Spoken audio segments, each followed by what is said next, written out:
Las noticias en contexto con Adela Coriad. Señoras y señores, muy buenas noches. Son más de 20 horas de los que se han debatido los magistrados de la Corte Suprema de Justicia en una sesión extraordinaria permanente para poder alcanzar un fallo en materia de constitucionalidad o no con respecto al acuerdo de sala que hizo el Tribunal Electoral. Hoy es voto 24.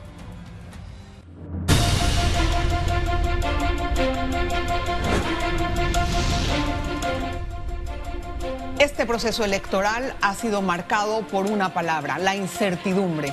Es un proceso inédito, es un proceso que jamás habíamos vivido en el país, no solamente por la forma en que se ha conducido, sino por los hechos que se están presentando.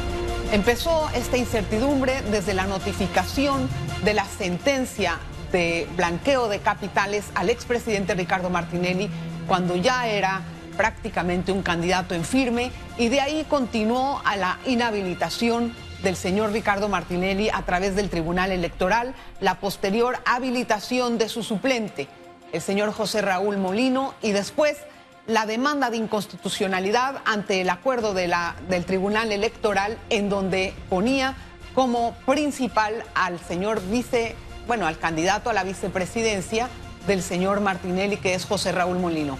En ese periodo, ahora todavía no sabemos debatirnos en qué va a quedar. La Corte Suprema de Justicia debe de alcanzar un fallo en cualquier momento. Nosotros tenemos a nuestro equipo periodístico en la Corte Suprema de Justicia, estará Félix Chávez, y en caso de que ocurra algo extraordinario se lo voy a hacer saber a través de nuestras pantallas. Mientras tanto, vamos a tratar supuestos escenarios con nuestro invitado, Boris Barrios, no es Félix Barrios, Boris Barrios, bienvenido, ex fiscal electoral y también docente universitario, bienvenido. Gracias por estar con nosotros, Boris. Gracias a ti, Adelita, un gusto estar. Primero que todo, me gustaría saber, como docente, ¿usted por qué cree que ha tomado tanto tiempo la discusión de la Corte? Porque se dilató la decisión. Mira, el proceso electoral actual, que debe definirse en voto del 5 de mayo, ha estado marcado por una incertidumbre e inestabilidad política y democrática producto de actuaciones, algunas de ellas un proceso judicial en el marco de un proceso electoral contra uno de los candidatos. Después de eso, pronunciamientos errados por parte del Tribunal Electoral que han creado inestabilidad, haberse inmiscuido en una materia constitucional que no le compete con el principio de especialidad. Después de eso empieza el proceso electoral, hay una pluralidad de campañas sucias y negativas que el Tribunal Electoral ha permitido a los mismos candidatos. Eso ha creado una estabilidad en el proceso electoral, incertidumbre en torno al abuso en redes sociales de la libertad de expresión, que el Tribunal Electoral no ha tenido la capacidad de acallar ni de sacar del escenario de redes, la inseguridad producto de una inconstitucionalidad que se ha dilatado y que debió haber sido resuelto con anterioridad. Empezó en la Corte, creo que un poco lento, y estamos inmersos en un proceso electoral inestable, incierto, inseguro, y eso tiene a la ciudadanía en vilo. Más en vilo a la candidatura del señor José Raúl Molino. Estamos a 3 días de empezar las elecciones, porque yo no cuento el domingo realmente. El domingo ya es el día en que uno va a ejercer su derecho al voto. Mientras tanto, hoy es miércoles, un día feriado, día del trabajo, que de todas maneras hubo bastantes noticias, mañana jueves y viernes, que empieza la veda electoral, el sábado y se acabó. Serían 3 días. ¿Qué le está tomando tanto tiempo a la Corte? Mira, al menos se declararon en sesión permanente.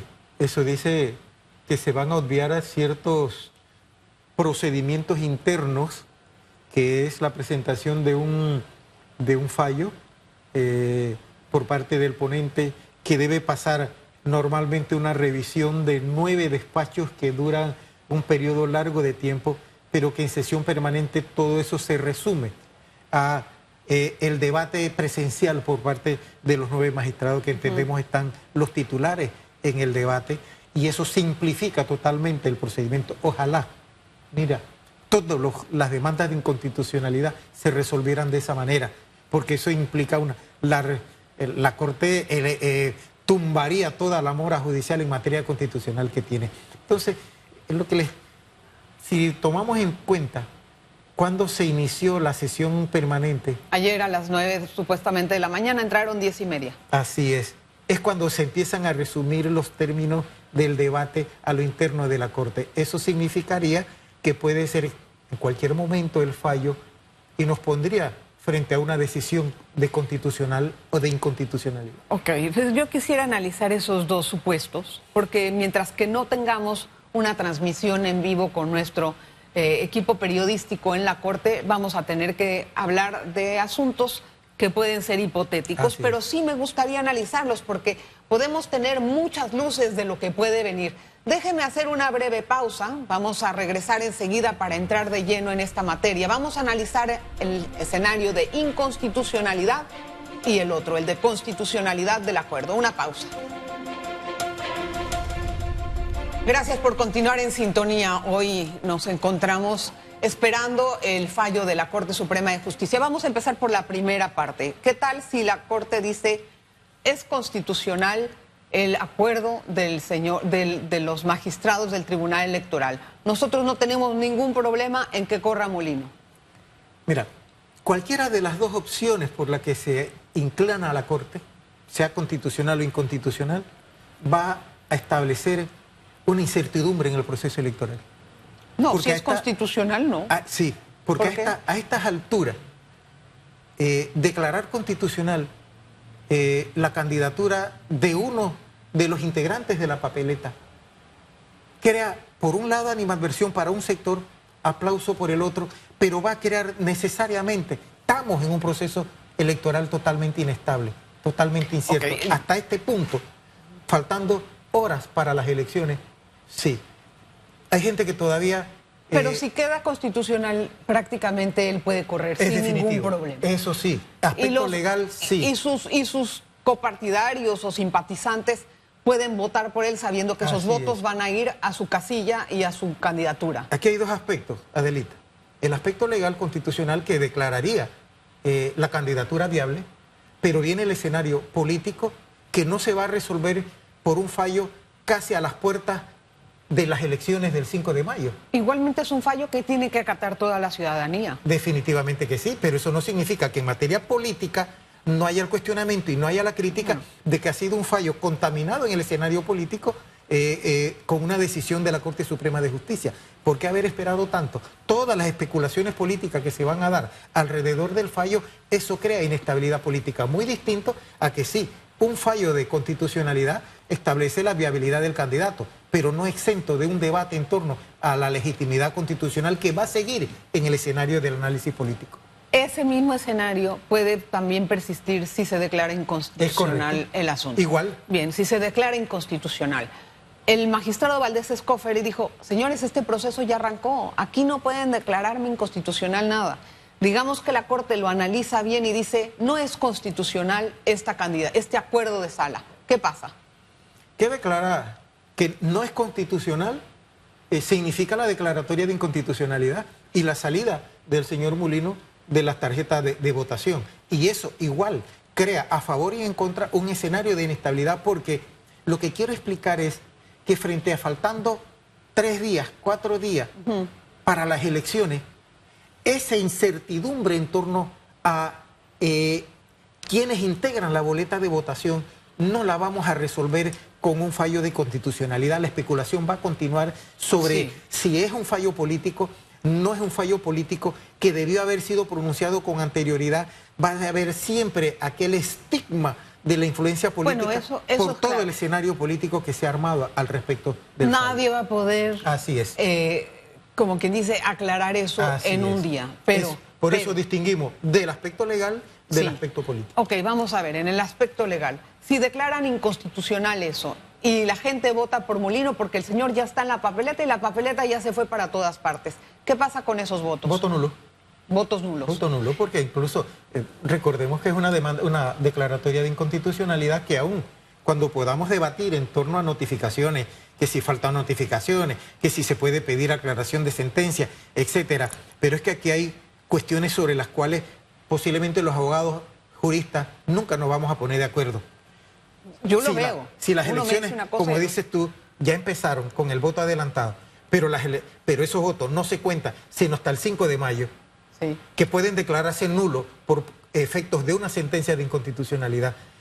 Por otro lado, las notificaciones correspondientes pueden interferir o pueden no interferir frente a las elecciones del 5 de mayo. ¿En qué momento vencen las notificaciones? Si se interpone aclaración de sentencia, suspende el fallo, sí, modifica el fallo, no lo modifica, pero las notificaciones se dilatan. La toma de posesión del presidente, ¿cuántos meses toma? ¿Cuándo entra en ejercicio de funciones? Todo este es un debate, por eso es la inestabilidad política. Los seguidores de Molino explican que aunque se haga el fallo de inconstitucional, él puede correr en firme porque no se ha ejecutoriado ese fallo. Son 3 días hábiles, según lo establece el artículo 2568 del Código Judicial, que habla sobre las notificaciones. ¿Usted comparte ese criterio? No. No. Para usted, ¿cómo se hace una notificación de un fallo como esto, si eso está escrito en el Código Judicial? Okay. Indistintamente del efecto de la notificación, el fallo dictado, una vez notificado, tiende a notificarse y a quedar ejecutoriado dentro de... No va a quedar ejecutoriado porque los desconformes van a presentar recursos. Y ese recurso, claro está, es el de aclaración de sentencia. Pero si ese recurso suspende la ejecutoriedad del fallo... Suspende la ejecutoriedad de la sentencia, pero no modifica el fallo. Quiere decir que, digamos que ellos presentan eso, no modifica el fallo. Quiere decir que... se prolonga la notificación. Bueno, y gana Molino en la elección. ¿Qué pasa? Hay un fallo de inconstitucionalidad. ¿Y que entonces? La Constitución establece que debe cumplirse obligatoriamente, lo que implicaría... Pero ya el hombre ganó. Si es así, no... ya ganó el hombre, ¿cómo este es el debate, Adelita. Ganó. Okay. Puede haber ganado. No estoy seguro. Ajá. Pero no entra en ejercicio de funciones, aún contados los votos, aún vencido todas las impugnaciones, porque ese es otro escenario. Cabe o no, si él gana, frente a un fallo de inconstitucionalidad, impedir la proclamación mediante una impugnación, que también es un debate legal que se puede producir. Por eso es que te digo que a favor o en contra, el fallo crea una inestabilidad política y una incertidumbre política que no la vamos a resolver, porque aquí hay opiniones comprometidas de nosotros los abogados y los juristas, dependiendo de qué posición tengamos. Si no somos objetivos y estamos comprometidos con una parte, nuestra opinión vaya a favor. De lo contrario, tratamos de hacer objetivo en lo posible, pero opiniones y opiniones. Pero el escenario es interesante, porque si todavía queda la sentencia, bueno, no es una sentencia, es un fallo, sin ejecutoriar, ¿no? Y el señor José Raúl Molino gana las elecciones, se declara inconstitucional su triunfo, no entiendo. ¿Cuál sería el supuesto ahí? Me lo resuelve después, le voy a dejar pensar, don Boris, me lo resuelve después de la pausa. Vamos a hacer una pausa y regresamos. Gracias por continuar en sintonía. Bueno, me iba a contestar. ¿Qué pasaría entonces en el caso de que se declare inconstitucional, el fallo no queda en firme porque se pondría un recurso de aclaración, pero al final el señor José Raúl Molino gana? Dentro de ese proceso de elecciones, el 5 de mayo inicia conteo. Después sube el conteo de las mesas a las juntas de escrutinio.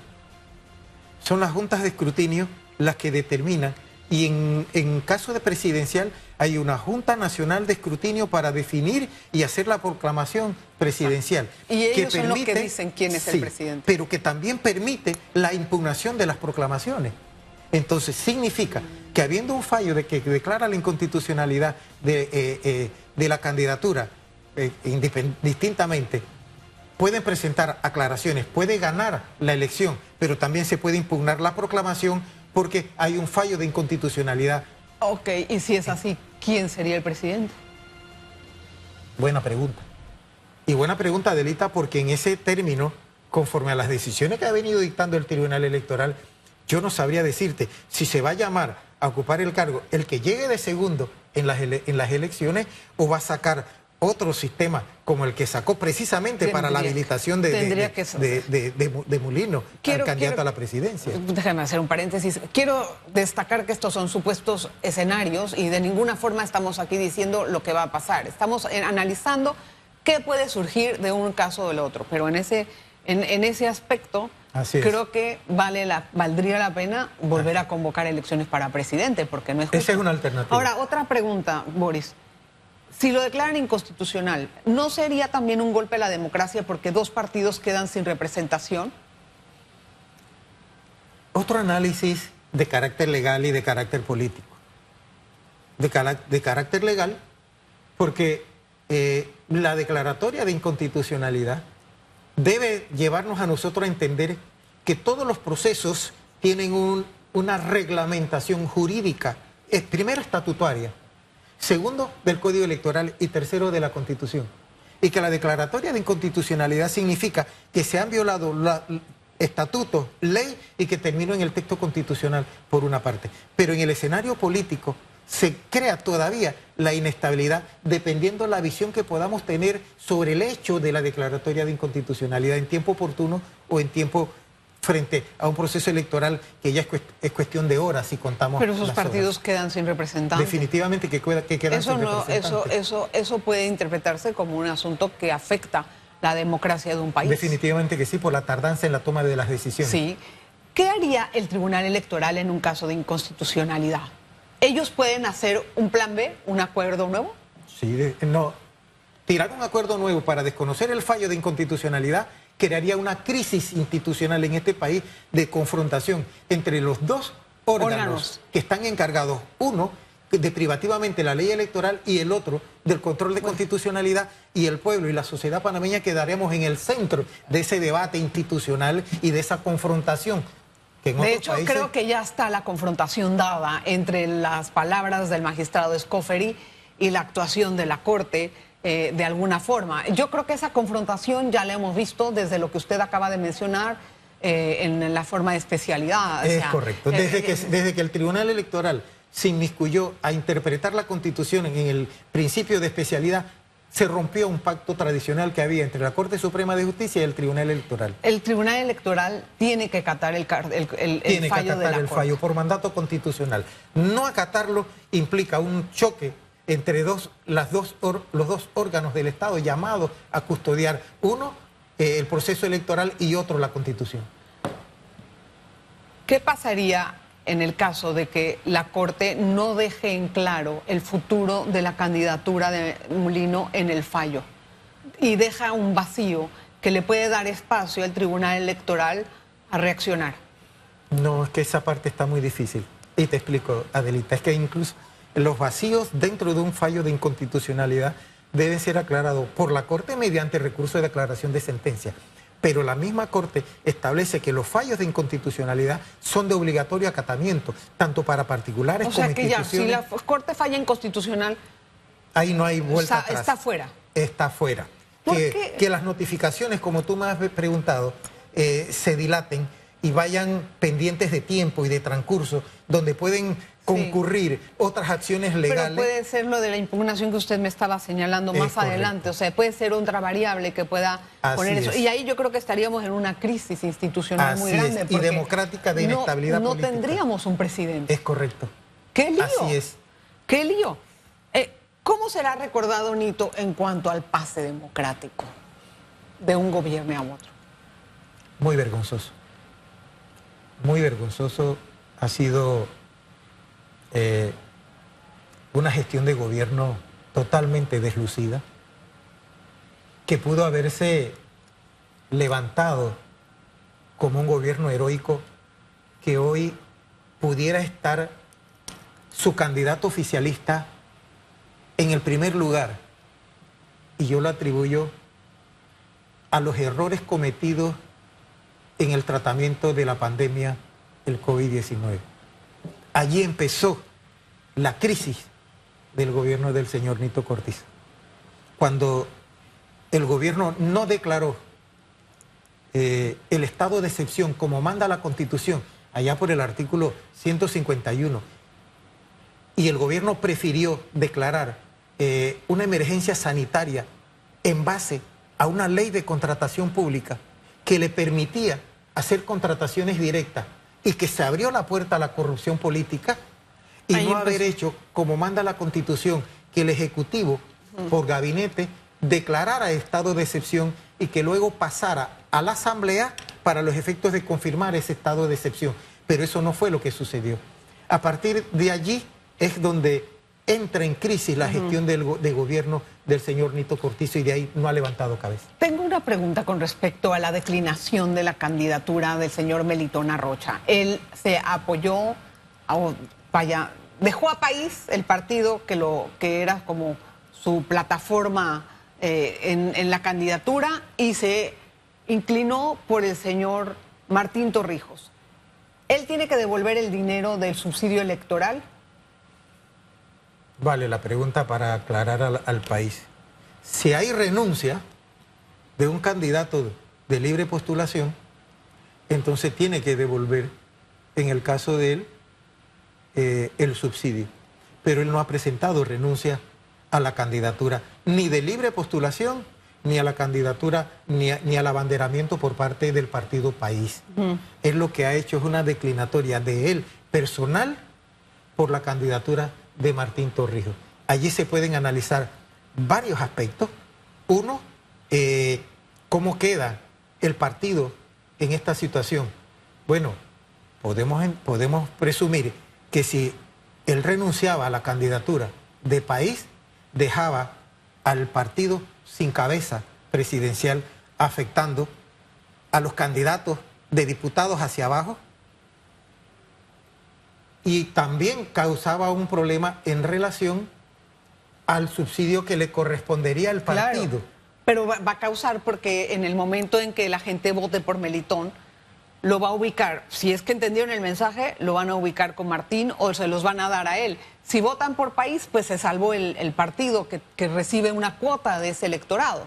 Es correcto, en el sentido de que tiene dos opciones. Una, él va a seguir en la papeleta de País. Y como sigue en la papeleta de País y él no ha presentado renuncia a la candidatura, el voto que se le asigne allí tiene validez. Igual, el llamado a declinatoria por Martín Torrijos, los votos que él pueda introducir a la campaña de Martín Torrijos en Gancho el 2, implicaría también que tendrían validez. Son las situaciones en las que se dan porque no ha presentado formal renuncia a la candidatura, ni de independiente ni de abanderamiento por parte del partido País. Entonces son las alternativas que se presentan. Se trata de una declinatoria que no está prevista en el Código Electoral. No es una renuncia como tal. No es una renuncia. Y de ese punto de vista, él no tendría que devolver financiamiento. Tengo otra pregunta. ¿Qué tal si la Corte dice, Mulino, que nombre un presidente ahora? Vice, ¿eso cabe? Mira, siempre dije que esa era la salida que el Tribunal Electoral... Pero tenían que haber hecho antes. Así es. La pregunta es, ¿por qué cuando salió la demanda de inconstitucionalidad no se movieron para evitar todo este problema, ¿me entiendes? Tu pregunta exacta. Aún en el momento en que se presentó la demanda de inconstitucionalidad, el Tribunal Electoral todavía podía haber llamado al partido y darle un tiempo. Allí sí, el Tribunal Electoral tenía competencia por mandato constitucional de interpretar y aplicar la ley electoral. Y significaba que podía haber dado un compás al partido para que validara la candidatura del señor Mulino a través de las estructuras del partido. Pero no se hizo. Que la Corte lo haga ahora deja una tela de duda en cuanto al deber de la Corte en materia de una declaración de inconstitucionalidad, porque lo que el artículo 206, numeral 1 de la Constitución le autoriza a la Corte en materia del control de constitucionalidad es a declarar que es constitucional o que es inconstitucional. Entonces, abrir la puerta a que el Tribunal Electoral ahora, faltando 3 días para las elecciones, yo creo que sería un análisis aparte en materia de constitucionalidad, si es o no es legítima la sentencia. Bueno, vamos a dejar el tema por acá. Boris, gracias por estar con nosotros. Yo quiero dejarles pues de sentado que cualquier información extraoficial o información que tengamos desde la Corte se la vamos a hacer saber en esta pantalla.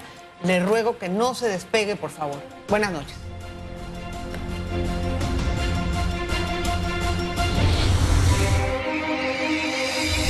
Las noticias en contexto con Adela Coriad.